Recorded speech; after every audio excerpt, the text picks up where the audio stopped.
What's going on, guys? Blake Hawthorne. It's his turf. It is day 26 of 30 of us praying over this leaking pond. And in today's devotional, we're looking at John chapter 13. And it says, greater love has no one than this, than to lay down his life for his friend. And it goes on in verse 15 of that. And it says that I have called you friends. Like Jesus is saying, like, you are my friend. I have laid down my life for you. And we look at the great example that Jesus was all through Scripture, that for 33 years that he laid down his life for his Father's will and his plan. He endured a lot through that time, but he continued to persevere and stay focused on the path that God had laid out before him, that his Father had said, this is our destination, this is where we are going, these are the things that I need you to do to fulfill the prophecies in my scriptures. And in that, he is going to be tempted, he's going to be mocked, he's going to be beaten, he's going to be ridiculed. But you know what? He's going to endure and lay down his life for him till it comes to the final point where he is going to die for his Father's will. And we see in Scripture also in John where Peter says, Lord, I'll lay down my life for you. And it's heroic. And he's saying, like, I'm going to go and I'm going to be beaten. I'm going to be, I'm going to be martyred. And I will die for you, Jesus. Like, here I am. Use me. Like, I'm ready. And a lot of us could probably say, like, yeah, we can do that one-time act. Like, if I had to think about it. It's just no different than like protecting your family. Like, okay, yes, I'll go do that. Like, I have a relationship with Jesus. Like, I will go lay down my life in that split, instant decision for Jesus. But can we lay down our life day in and day out?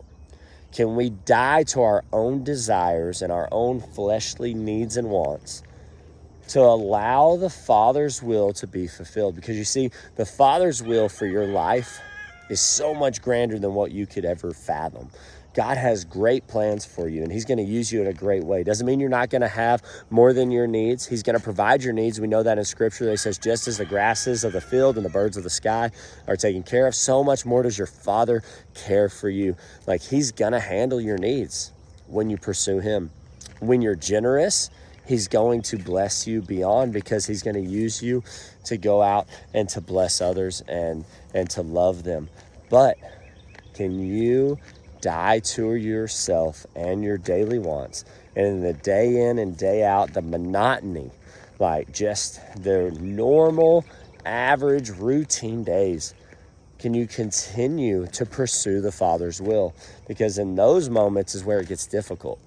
It's in those moments that we lose track. It's in those moments that we get distracted by Satan. We get distracted by busyness. We get distracted by anxieties and stresses of the world. And we see in Scripture there too, where it says, be anxious about nothing, but in everything through prayer and supplication, let your requests be known to God. We see that, be joyful, to show appreciation. In those moments, if you have those traits, that you can't even have anxiety or depression. So that's what God's telling us, like, in all things count it joy. Like, we have to get into that mentality, because we know that our Father knows so much greater than ours, like the things that we need to do, even down to today's tasks. Did you start your day saying, God, what is your plan that you have for me? Where do you need to direct my path? Or did you wake up stressing over the things that you needed to get done, maybe the things that didn't get done yesterday, maybe the things that have been piling up?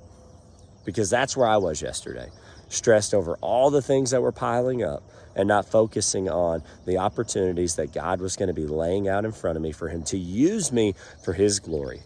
And I have to make sure that each and every day I'm in his word, I'm pursuing him, I'm renewed and refreshed in my spirit. So when the opportunities come to love his people well and to plant those seeds, that I do so. And that I'm not distracted or fatigued or exhausted because of Satan or because of the things of this world. So guys, I love you. I thank you for being here. I pray that you would do that, apply that to your walk today. God bless. And we'll see you tomorrow.